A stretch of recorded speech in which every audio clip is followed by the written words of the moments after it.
احنا جايين من كل مكان، الصويرة زينة البلدان، نزورو ونرجع فرحان. كالظبيل وللهيل ولا حوض السلاح وثوم حيلة، نضربو شوفار هاد الليلة. احنا جايين من كل مكان، الصويرة زينة البلدان، نزورو ونرجع فرحان. Abbé Raphaël, Suisse Bernard,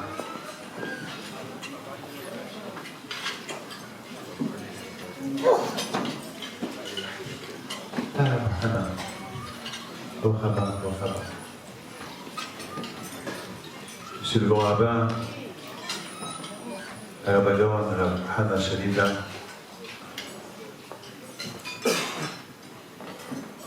j'étais cette semaine au Mexique et de là-bas je suis parti à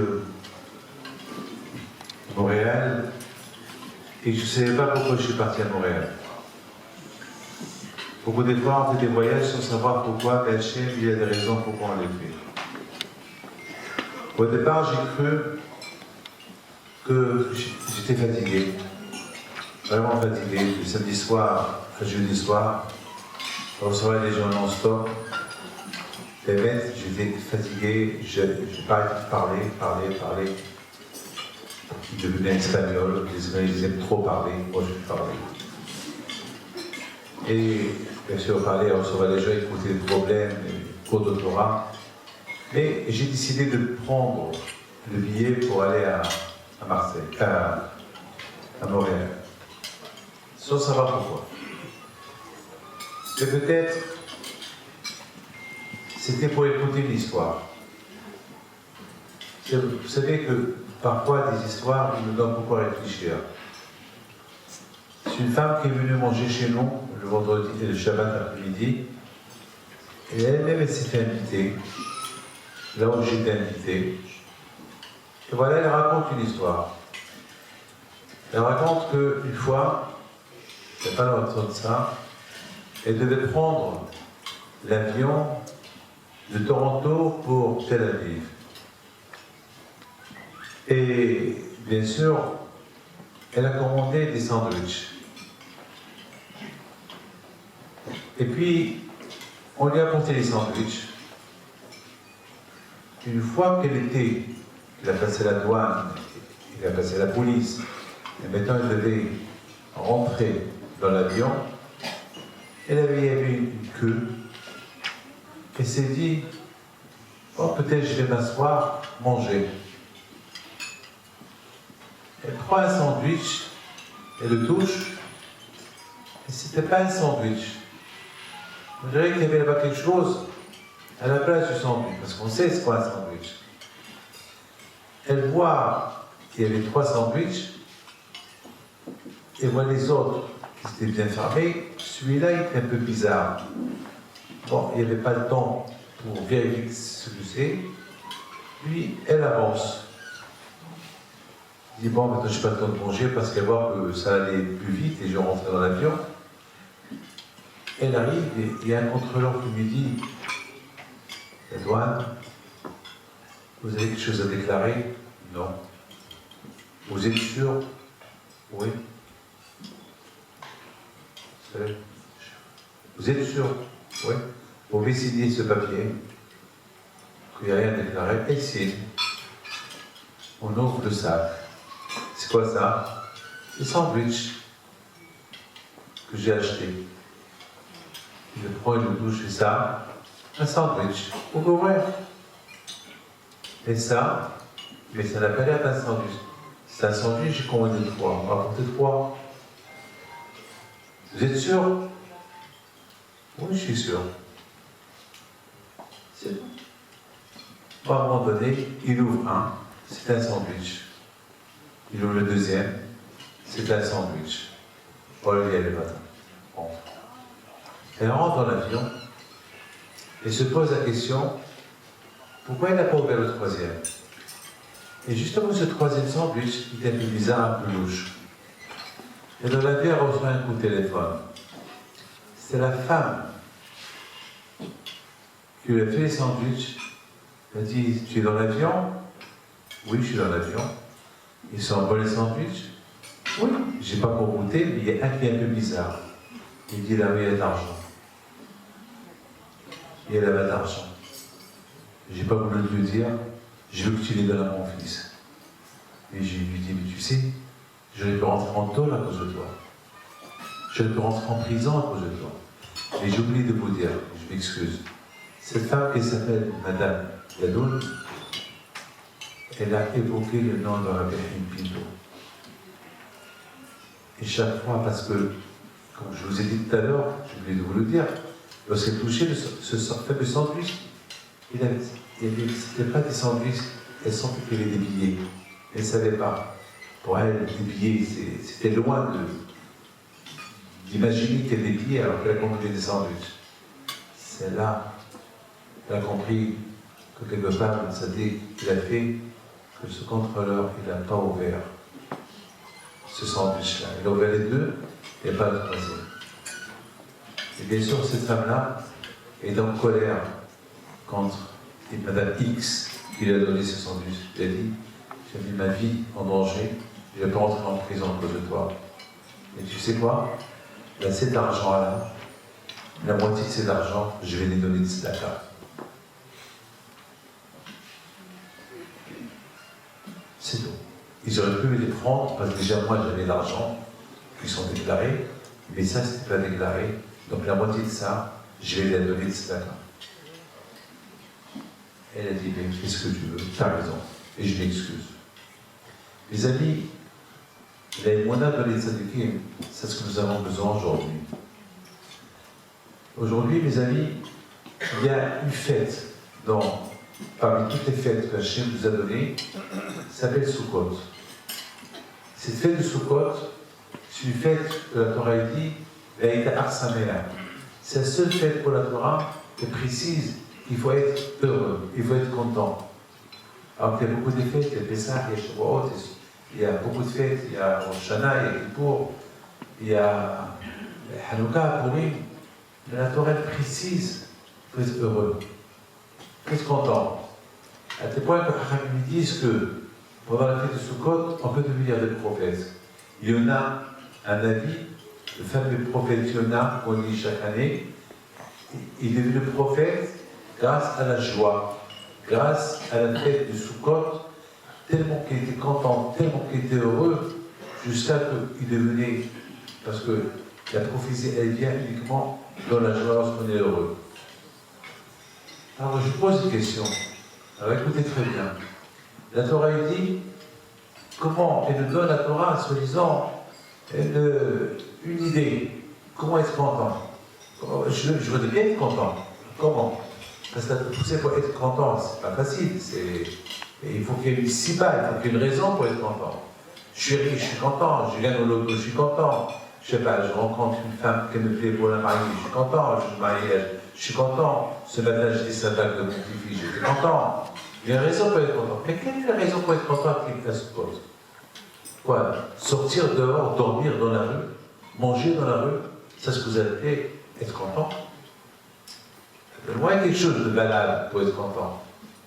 Et la fête de Sukkot, c'est quoi? Sortir dehors, passer une semaine dans une cabane, manger là-bas, dormir là-bas, c'est ça la recette de la joie de Sukkot, dormir dans la rue, dormir dans une cabane dehors. Alors moi qui ai peur du cafard, en gros, je suis venu d'Israël, j'étais dans une souka, j'ai vu un cafard, je me suis sauvé. Je me suis sauvé. Ah comment? Beaucoup de fois, je me demande comment ils font. C'est dans les pays chauds et qui donnent la souka. Non, que le bon Dieu les aide. Je suis un peu. Alors comment? Déjà l'esprit. Et imaginez-vous, j'entre dans la souka, la première chose que je fais en Israël, si je fais la vapeur à la fête de Sukkot, je regarde par terre, sous la chaise, des murs. Un peu de joie. Et vous allez voir, il y a 2-3 cafards qui se promènent, je suis content. Ou eux ou moi. Il y a toujours bacon dans ma poche pour.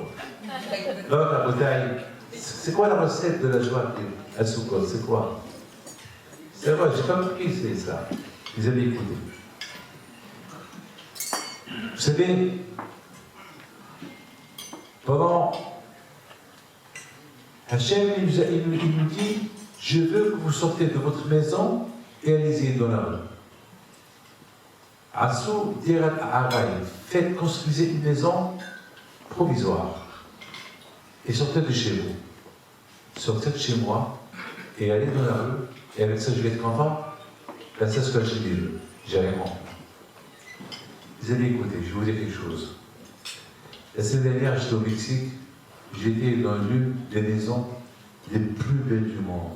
J'y vais les palais. J'y vais les palais. Vous savez, ce monsieur-là, il a des peintures. Et bon, je peux vous dire que ce que je vous dis exactement, c'est ce que j'ai vécu la semaine dernière, mercredi soir dernier. Il y a des peintures qui coûtent 2, 3, 4 millions de dollars. Des peintures. Partout. Mais quelle maison? Je vous donne un parole d'honneur. Il manquait quelque chose. C'était sombre. Il n'y avait pas la je ne sais pas. Il n'y avait pas de joie. Vous savez, j'attendais quelques minutes pour quitter cette maison. À quoi cette belle maison, avec des beaux tableaux, il manque la joie. La pauvre femme était malade, elle avait la mort, je suis parti la voir. Et la pauvre, et le mari, il est là, il se promet. Une maison, il y a là-bas presque une cinquantaine de personnes qui travaillent pour les ménages, pour s'occuper de cette maison. Mais c'était sombre, il n'y avait pas la joie. Il manque quelque chose. Les amis, chacun de nous, il a une maison. Chacun de nous, il a son petit coin. Moi, par exemple, à la maison à Paris, je sais où je m'assois, je sais où je dors, je connais ma chambre. Et je sais ce que je veux. J'ai ma bibliothèque, je connais chaque endroit où il y a mon livre. Je connais tout. Je vais à la cuisine, je sais où sont les verres, les assiettes, les marmites, je sais tout. Ma maison, je la connais bien. La yeshiva de même. Justement, la Rabonaï, c'est ce que Hachem veut. Quand je vois où il veut, qu'on sort de ses habitudes de la maison et sortir dehors, changer un peu d'air. Lorsqu'on change d'air,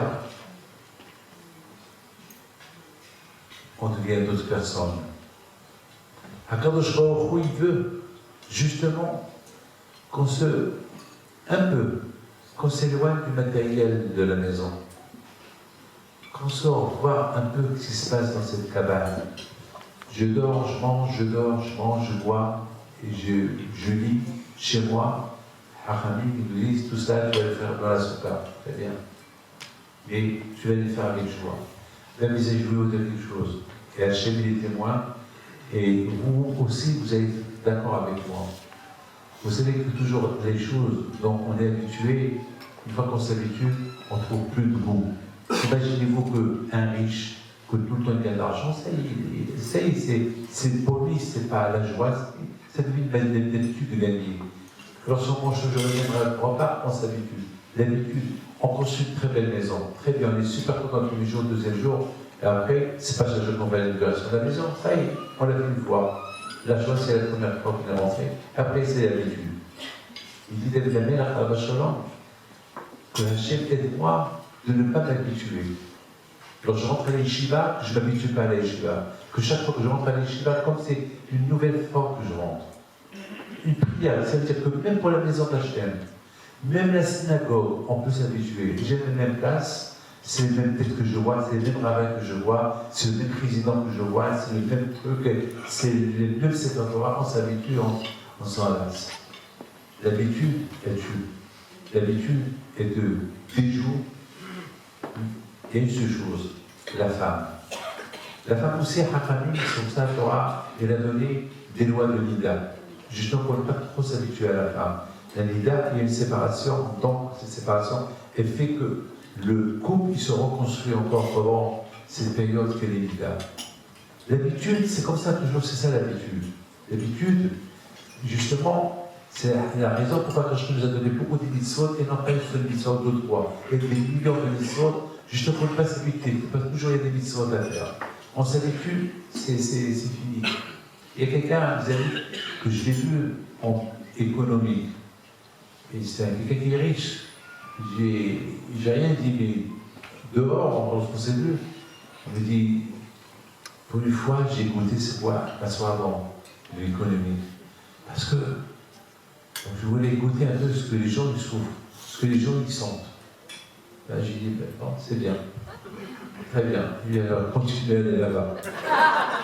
Mes amis, il faut savoir une chose. Akadosh Baruch Hu nous fait un service. Écoutez très bien. Pendant le mois d'Elul, on fait Teshuvah. Rosh Hashanah, on fait Teshuvah. Kippour, on fait Teshuvah. On risque de se lasser.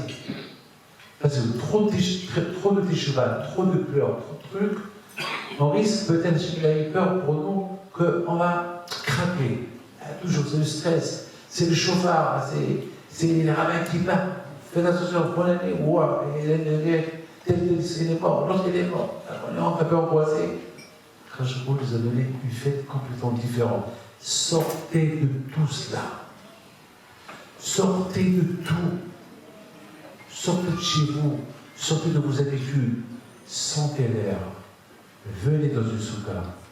Je serai là-bas. Il y aura Abraham, Isaac, Yaakov. Allez, remplissez-vous un peu avec l'Emouna.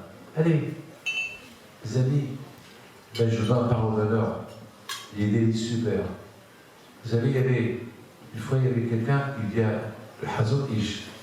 Il marchait dans la rue avec le loulac et le hétrog. Il marche dans la rue. Il entend deux juifs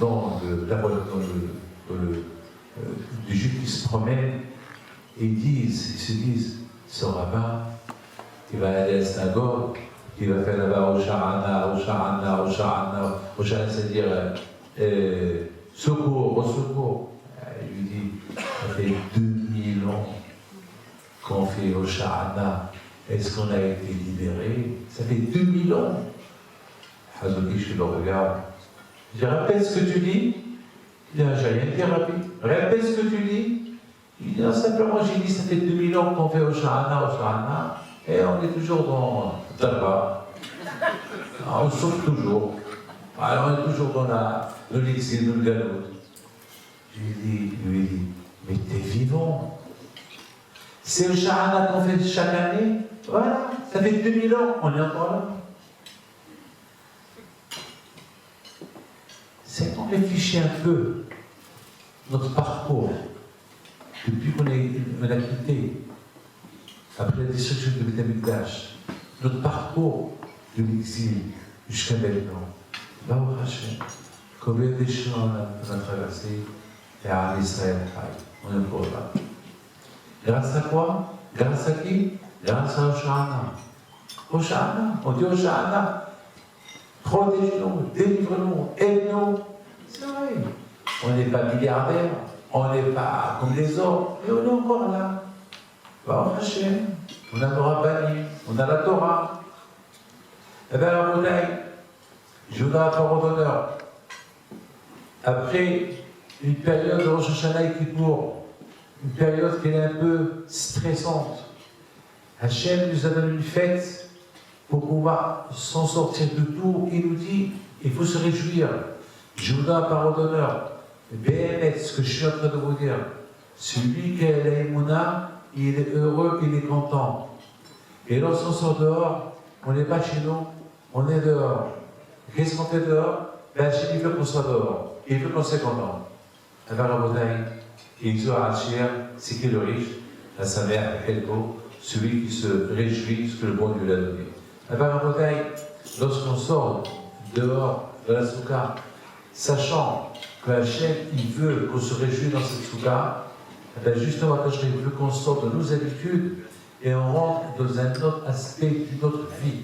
Une vie qu'elle est comme celle qui nous a enseigné le Hafiz Haïm, qu'elle est toujours une valise à côté de la porte. Ils lui ont demandé rapidement, pourquoi tu as une valise à côté de la porte? Il a dit, oh, je me rappelle que je suis rien qu'un touriste dans ce monde-là. Je suis rien qu'un touriste. Un touriste qui voyage quelque part, il ne prend pas avec lui tous les meubles de la maison, il prend avec lui quoi? Une valise. Une valise, c'est tout. Il se promène avec une valise, c'est tout. C'est tout. Une valise. Pourquoi une valise? Parce qu'il n'a vu Dieu. Imaginez, une fois, je suis parti à New York et j'avais 4 valises. 4 valises. Vous savez que la première chose, non, pardon, excusez-moi, c'est du Canada à New York. Et là-bas, vous savez, tout est filmé. Alors, quand je passe la douane, je passe pas dans la police, ils me disent, vous allez aller à New York pour combien de temps? Une semaine. Et vous avez 4 valises. À un moment donné, j'ai lui dire, tout tu sais. Et donc, vous savez. Et je me suis rappelé, il ne faut pas poser de questions, c'est eux qui posent des questions. Je me suis rappelé, après je me suis rappelé que tout est filmé. Il dit non, c'est des valises vides. Vides? Ouais, effectivement, c'était ma femme qui achetait comment ça s'appelle, oh là là, des couettes. Et chaque valise avait une couette. Et je lui dis, vous pouvez le voir, chaque valise elle pèse 2, 3, 4 kilos. Ah, ok, quelqu'un d'autre. Ok, c'est tout. Mais imaginez-vous que j'ai qu'elle avait des vêtements. C'est bizarre. Pourquoi tu es plus? Et lui, vraiment, là, j'avais l'occasion de dire, je t'avais avec ça. Il nous a raconté une fois, c'est Abou, Rabbi Yaakov Ben Abou qui l'a raconté. Une fois, Rabbi Yaakov à l'Absalom, que j'ai étudié chez lui, une fois, il arrive à Tel Aviv, il avait un petit sac, un couillet de talit. Les douaniers l'appellent, l'histoire qui date d'il y a une quarantaine d'années.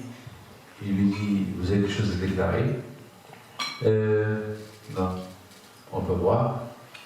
Ils ouvrent, et un talit, une chemise, un petit sac. Avant, je m'excuse, vous êtes obligé de me suivre dans la chambre, je dois fouiller. C'est un sadique, hein? Il enlève ses vêtements, il leur dit, je m'excuse, mais tes chaussures. Il enlève ses chaussures. Après, il dit, bon, je m'excuse, je suis obligé de fouiller les poches. Il dit, attends, je suis vieux. Quoi, je suis un suspect? Vous savez qu'est-ce qu'ils ont répondu? Pour nous, vous êtes suspect. Parce que quelqu'un qui fait un long voyage avec un sac, pour nous, il est suspect. Parce que si quelqu'un voyage avec une valise, ça veut dire que tu viens avec un sac, ça veut dire qui nous dit peut-être qu'il y a la drogue, peut-être qu'il y a des diamants, qui nous disent qu'il y a. Donc pour toi, pour nous, il est suspect. Rabbeinu Alav Shalom, il s'assoit, il commence à pleurer. Vous savez, le douanier, il n'a rien compris. Qu'est-ce qui se passe? Il pleure. Il pleurait, avec des larmes. Je me rappelle de lui, lorsqu'il pleurait, il pleurait des larmes. Ses élèves, de loin, de voix, ils pleuraient, ils diront, qu'est-ce qui se passe? Vous avez entendu ce qu'il m'a dit, le douanier? Lorsqu'on fait un long voyage, avec un sac, on est suspect. Après 120 ans, je vais arriver dans notre monde, avec une petite valise des mitzvot que j'ai fait. On va me dire, c'est ça? Tu es venu d'un long voyage, c'est avec ça que tu viens? Tu es suspect, pour te fouiller. Les amis, tant qu'on est là, il faut en profiter. Et bien justement, Hachem, il veut nous déconnecter à la maison, de nos habitudes, de la maison, pour entrer dans un autre ère, pour s'habituer, pour avoir la bonne influence. Et après 7 jours, rentrer encore une autre fois à la maison, avec bien sûr, d'autres idées. C'est quoi notre idée? L'idée qu'on a captée dans la Souka. Qu'on est dans ce monde uniquement dans un monde provisoire. On n'est pas éternel. Et ça prend un an pour qu'on oublie qu'on n'est pas éternel. Et après, on va se habituer. Oui, je suis éternel. Après, entre-temps, ma femme, elle a choisi le salon. Ça y est, mais toi, je m'habitue. Entre-temps, il y a eu des changements, etc., etc. Et encore une fois, je veux me déconnecter de ce passage d'habitude. Qu'on est éternel pour rentrer encore une fois dans une autre atmosphère, une autre vie, que finalement, on n'est pas éternel, on est dans une maison de Haraï.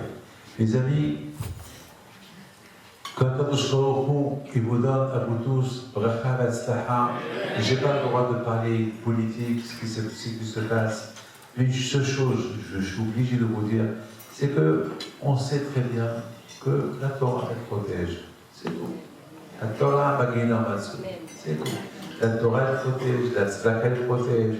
Il faut renforcer, vous les femmes, il faut renforcer vos femmes, vos enfants, vos filles dans la Torah, dans les mitzvot. Il faut vérifier que vos mezuzot sont cachères. Il faut faire attention dans la cache-route. Il faut faire attention aujourd'hui, lorsqu'on voit des choses qui se passent dans le monde. Chacun de nous, il doit faire un bilan. Il ne faut pas qu'on oublie ce qui se passe, ce qui s'est passé, ce qui se passe aujourd'hui à travers le monde. On n'a pas.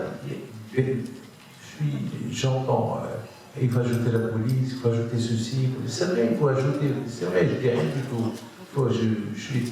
Mais n'oubliez pas, si j'étais le président de la République, je me dis, il faut ajouter des cours de Torah. Parce que voilà ce que j'aurais dit. Il faut ajouter des cours de Torah. C'est vrai. Ça, mes amis, ça, c'est entre nous. Il faut ajouter, il faut faire attention. Et que Hachem vous protège, vous donne la réponse, la parnassa, la bracha, la tzedaka, et les autres avec plutôt, soit avec toi-même, garçon. Je voudrais simplement ajouter ce que je viens de dire à propos de la soukha, l'importance, pourquoi Hachem il a voulu que nous habitons dans la soukha pendant 7 jours. Nous avons essayé de comprendre que ce n'est pas possible que Hachem nous demande d'être heureux, content en sortant de la maison pour dormir dans la soukha.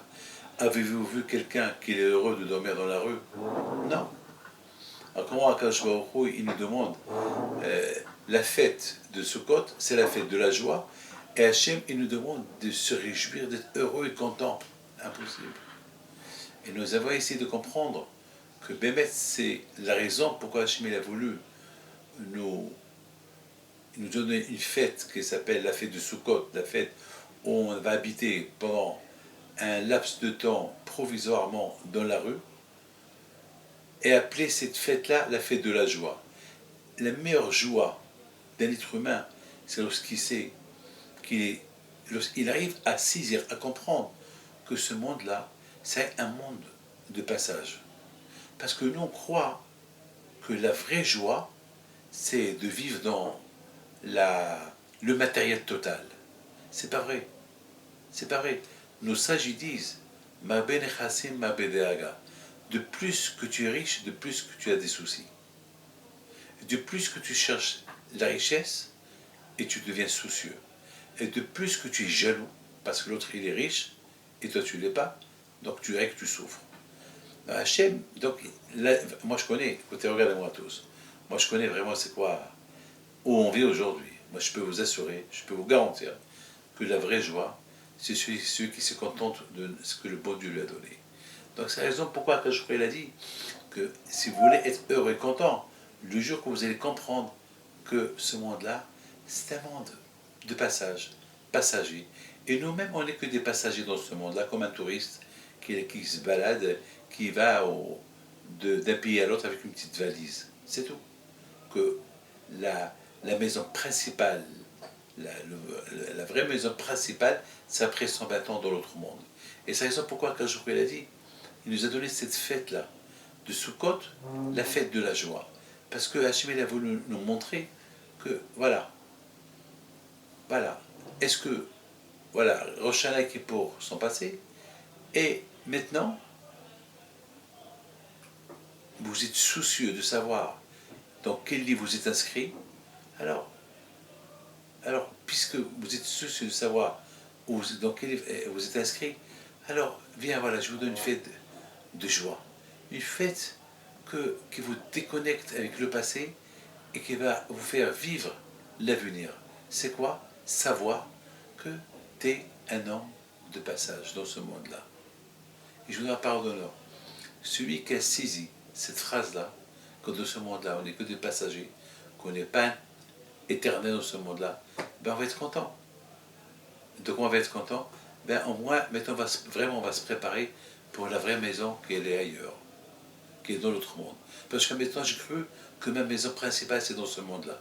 Et maintenant, je réalise, on me dit, non, ta maison principale, c'est pas dans ce monde-là. Dans ce monde-là, tu es provisoire, c'est plus tard. C'est dans l'autre monde. Ah ben, super. Alors, à partir de maintenant, je vais commencer à travailler fort, Torah et Mitzvot, pour me préparer après 120 ans pour la maison principale qu'elle est là-haut. Mes amis, alors pourquoi je vous parle de tout ça? Parce que je vais arriver à la paracha fameuse de Vaïch, cette belle paracha de Vaishlach. La paracha de Vaishlach, la Torah nous parle que Yaakov Avinu, lorsqu'il a quitté son oncle, Lavan, avec ses femmes et ses enfants, et qu'il est parti maintenant à Haran, de Haran chez Yitzhak Avinu dans la terre de Canaan. Donc c'est écrit que Yaakov Avinu, il a construit pour son bétail des soukotes, des maisons provisoires, et pour ses enfants, il a construit une maison. Et mon grand-père Bishop Pinto Alav Shalom, il pose une question, il dit, c'est quoi? Qu'est-ce que la Torah veut nous apprendre? Que pour les bétails, il a construit des soukotes, des maisons provisoires, et pour ses enfants, il a construit des maisons. La Torah, il ne nous écrit pas des choses comme ça, et il doit avoir une raison. Et puis, mon arrière-grand-père Alav Shalom, le Bishop Pinto, il donne une réponse spectaculaire. Parce que maintenant, on vient de voir que Yaakov Avinu, il vient avec une richesse colossale. Il avait 75 000 chiens bergers. Je répète, 75 000 chiens bergers. Ça veut dire quoi? Ça veut dire qu'il avait des millions et des millions, à savoir, je ne sais pas quoi, de bétail. Vous imaginez? Un bétail, à l'époque, le business de l'époque, c'était les bétails. Et le business des esclaves et des servantes. Ça, c'était le business de l'époque. Chaque génération et son business. Donc, la richesse de la personne de l'époque, c'est se mesurer par rapport au bétail qu'il avait, par rapport aux esclaves qu'il avait, aux servantes qu'il avait, aux serviteurs qu'il avait. Parce que selon la grandeur, la grandeur de sa richesse, il avait besoin de beaucoup de main-d'œuvre. Donc, on voyait qu'il avait des milliers et des milliers des gens qui travaillaient pour lui. Donc, c'est comme ça qu'on mesurait sa richesse. Eh bien, la Torah veut nous apprendre, il ne faut pas croire que Yaakov était riche, était très matérialiste. La preuve que sa richesse, il n'a construit que des cabanes. Alors, en général, on met des gardes pour une richesse. Yaakov, ce qu'il a le plus préoccupé, c'est l'éducation de ses enfants.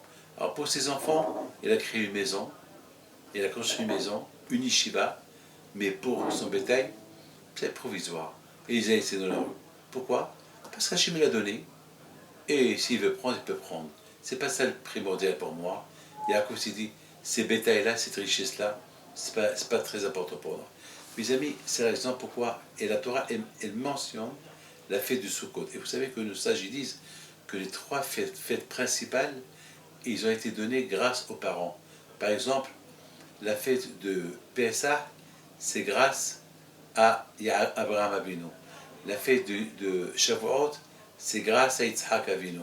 Et la fête de Sukkot, c'est grâce à Yaakov Avinu. Donc, pourquoi la fête de Sukkot, c'est grâce à Yaakov Avinu?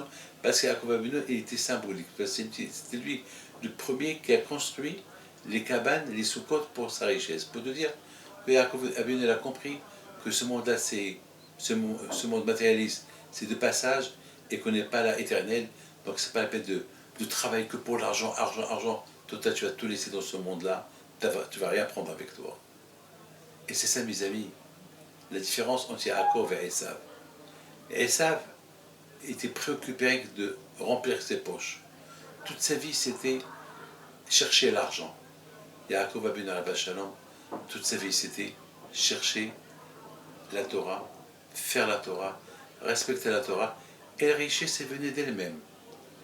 Et il ne s'est pas préoccupé de cette richesse, elle était dehors. Elle était dehors.